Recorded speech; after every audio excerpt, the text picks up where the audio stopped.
seperti tadi, Anies, Habib Lutfi, Haikal Hasan, itu adalah yang kita sebut sebagai peranakan. Kenapa peranakan? Karena dia lahir dari orang warga negara lain. Dan kebetulan dia ada orang ini mengikut jalur paternal, yaitu garis keturunan dari ayah. Nah, karena ayahnya itu orang asing, orang Yaman, maka dia otomatis menjadi warga negara asing. Karena di Indonesia menganut azas keturunan berdasarkan darah.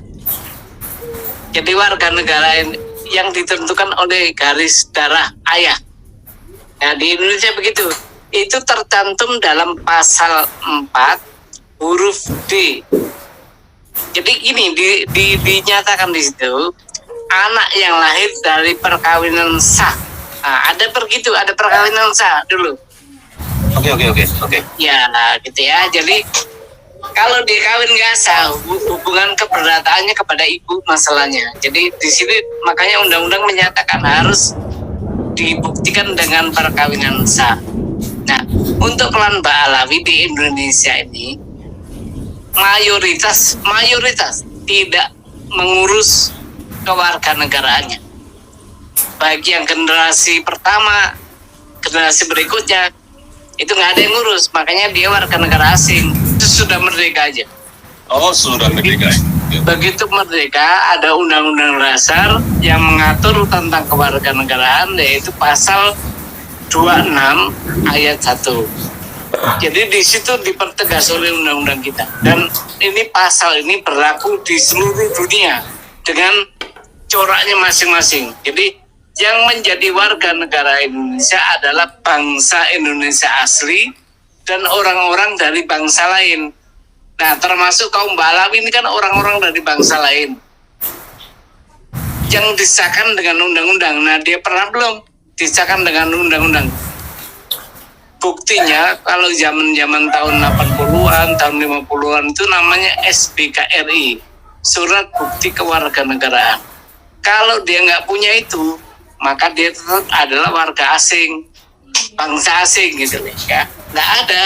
Saya pernah ngalami satu kasus. Anies Baswedan itu saya gugat kewarganegaranya di PN Jakarta Pusat. Dia tidak punya, dia hanya punya KTP, KK sama KTP, KK, akta lahir. Dia punya surat keterangan sebagai warga negara Indonesia sejak kelahirannya, tapi dikeluarkan oleh Ditjen AHU tahun 2003. Nah, ini yang dibutuhkan itu bukan keterangan, tapi pengesahan, beda.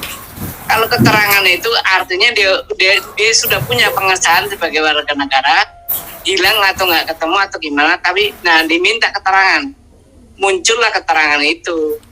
Nah, makanya kasus Anies ini sebagai pintu masuk saya ke MK, bahwa karena ada pengakuan beberapa Habib bahwa dia di Indonesia itu numpang. Oke. Jadi tidak pernah mengajukan pengesahan karena memang pada prinsipnya dia orang Ba'alawi ini tidak mengakui kemerdekaan Indonesia, maka dia tidak mengurus kewarganegaraannya. Lain halnya dengan etnis Cina, Tionghoa, itu mayoritas yang umur-umur yang sudah dewasa itu punya pengesahan, dan itu saya buktikan sebagai contoh di MK. Jadi SBKRI Klan Ba'alawi, walaupun Anies bukan Klan Ba'alawi ya, informasinya seperti itu, tapi itu keabsahannya memang belum ada ya, sekali lagi Gus. Belum ada, karena gini, SBKRI atau nama lain yang sama, yang disamakan dengan itu, sebagai bukti pengesahan kewarganegaraan seseorang itu dicatat di lembaran negara, nggak sembarangan. Jadi di lembaran negara ada. Kalau KTP nggak perlu dicatat itu, karena kalau zaman tahun 50 sampai 80-an itu penetapannya itu presiden yang tanda tangan pengesahan kewarganegaraan. Jadi gini Gus, ini mungkin pertanyaan yang mewakili akar rumput loh, termasuk saya pribadi. para keturunan Ken Balawi ini, contoh saja si Lutfi bin Yahya. Ini kan hasil dari rumornya atau konon ya, saya juga belum memverifikasi, hasil dari perkawinan antara keturunan Hadramaut dengan wanita pribumi, kan seperti itu. Iya. Informasi yang masih simpang siur ya. Nah, akhirnya melahirkan anak yang bernama Lutfi bin Yahya. Nah, beberapa orang saya coba tanya, ya ini khususnya orang-orang yang memang mungkin tidak terlalu mengerti mengenai bagaimana status kewarganegaraan itu menjadi sah, bukan hanya masalah KTP atau KK. Nah, apakah yang seperti itu tidak mungkin ini sebagai otomatis menjadi warga negara Republik Indonesia yang sah ketika lahir di Indonesia? Begini, ada ketentuan. Memang di undang-undang, kalau undang-undang yang baru ini disebutkan bahwa anak yang lahir dari perkawinan yang sah dari seorang ayah warga negara asing, contohnya Lutfi tadi, dan ibu warga negara Indonesia, maka dia adalah warga negara Indonesia. Tapi ada tetapinya. Waktu dia umur 8 tahun itu menyatakan diri sebagai warga negara mana? Karena dia itu paternal, ikut bapak kan, makanya ibunya nggak disebut. Nah, berarti kita lihat punya nggak pengesahan pengakuan sebagai warga negara di depan pejabat negara Indonesia. Kalau nggak punya ya nggak dia. Begitu. Tapi jadi, ada kemungkinan nggak, dokumen-dokumen itu ya kita kan tahu bersama, ini bukan menuduh ya, bukan memfitnah ya, tapi kita tahu bersama begitu lemahnya aparat birokrasi kita mengenai dokumen yang itu sangat penting sekali untuk khususnya masalah kewarganegaraan. Bisa nggak itu ada semacam dalam tanda petik menyogok agar dia sah menjadi warga negara Indonesia? Seperti yang jenengan tadi katakan, umur 8 tahun dia harus memastikan dong. Begini, ada kasus menarik. Ada Habib yang udah meninggal, diwarganegarakan tuh, bisa tuh. Saya juga bingung itu. Itu yang calon kandidat pahlawan nasional, Idrus siapa itu namanya, yang dari Sulawesi Selatan atau Sulawesi Tengah. Oh iya. Saya dengar dari Mas Rifki Posket yang semalam, dia bilang katanya ada pengesahan sebagai warga negara Indonesia tahun 2024. Bagaimana bisa orang udah meninggal dunia diwarganegarakan? Nggak bisa itu. Itu rekayasa itu. Oke. Berarti masih juga mereka ini mencoba untuk masuk kepada oknum-oknum birokrasi mengenai tentang status kewarganegaraan, Gus ya? Iya, nggak bisa. Kalau status kewarganegaraan itu, satu ada bukti berupa SPKRI atau yang senama dengan itu. Kedua, harus diumumkan di dalam lembaran negara. Jadi nggak gampang dan prosesnya panjang itu. Harus bisa berbahasa Indonesia, tidak pernah dihukum, banyak sekali. Tinggal berturut-turut di Indonesia, ada semua itu. Atau istilahnya hampir sama dengan kita semua sudah mendengarkan ya bagaimana pemaparan yang sangat gamblang yang dijelaskan oleh Kiai Subhan yang kemarin mengajukan gugatan ke MK tentang status WNI kaum Bali itulah. Nah, ini sangat syarat dengan ilmu daging semua. Ya memang kalau kita cermati ya, WNI warga negara Indonesia bagi orang-orang Arab ini ya, para kabut global ini ya, ini memang belum ada gitu kan. Contohnya ini kami membacanya sindonews.com ya. Seperti yang lagi viral hari ini kan, Habib Idrus bin Salim Al-Jufri ya, itu kan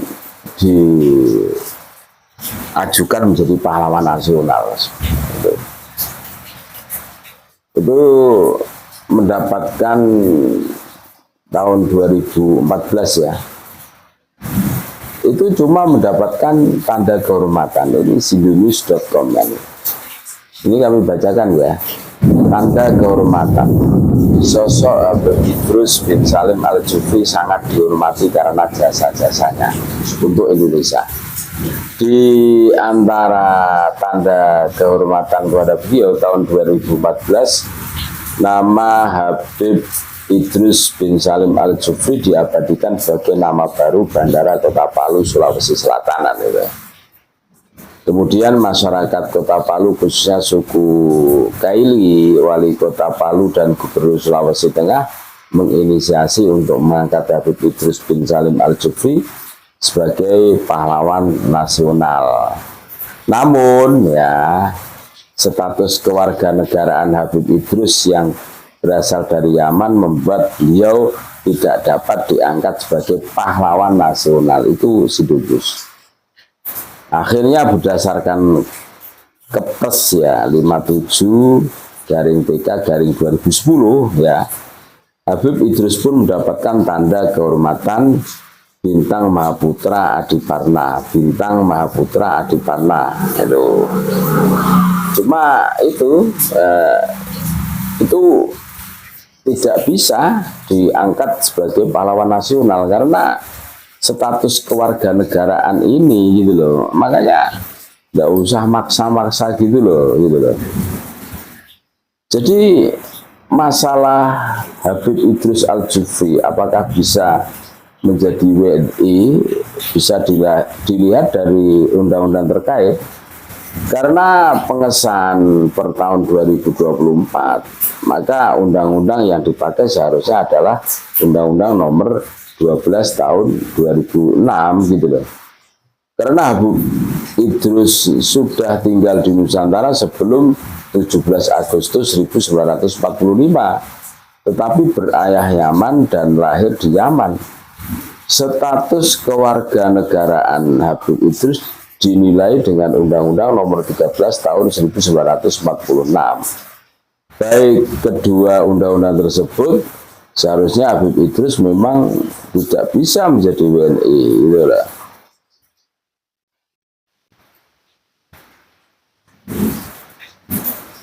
Tuh. Jadi tidak bisa. Ya, makanya sudah tidak ada sih. Tapi ini kami menemukan ya ada pengangkatan sebagai WNI. Guru tua akhirnya sah jadi WNI, selangkah lagi jadi pahlawan nasional ya. Humas Kemenkumham Sulteng gitu ya. Berarti diahukan itu. Tuh. Makanya ini pemerintah harus tegas menurut kami. Iya. Karena orang yang di situ rekam jejaknya ya, para imigran. Makanya Bung Karno dulu yang mau memulangkan imigran Yaman ini ke tanah muasalnya, gitu kan. Akhirnya tidak jadi. Ya mungkin tolak ukurnya Bung Karno seperti inilah. Ya lucu saja mereka itu. Ibaratnya begini loh, mereka itu tidak punya rekam sejarah sebagai pahlawan untuk memerdekakan bangsa Indonesia ini. Akan tetapi hari ini mereka ngotot ya, gara-gara bikin al-khairat apa ya, ngotot menjadi pahlawan, diajukan sampai ditolak beberapa, diajukan beberapa kali. Ini punya maksud dan tujuan ya, untuk jangka yang akan panjang. Sebagaimana pemalsuan makam, sebagaimana munculnya banyak-banyak makam yang di situ berdiri. Ini salah satu indikasi bahwa mereka itu mau menguasai Indonesia. Seharusnya Badan Intelijen Negara ini bisa menjalankan. Saya yakin ini pasti jangka panjangnya itu akan seperti itu. Gitu. Ini untuk kewaspadaan. Tujuan kami sebenarnya sederhana. Ini dalam rangka menjaga negara kesatuan Republik, rumah kita bersama. Ini dari rombongan orang-orang yang punya ambisi ingin menguasai. Cuma itu saja. Jadi itulah pemaparan dari Kiai Subhan yang luar biasa bersama Kang Awi Kertapati, luar biasa. Mudah-mudahan bermanfaat dan tetap NKRI harga mati Nusantara milik kita.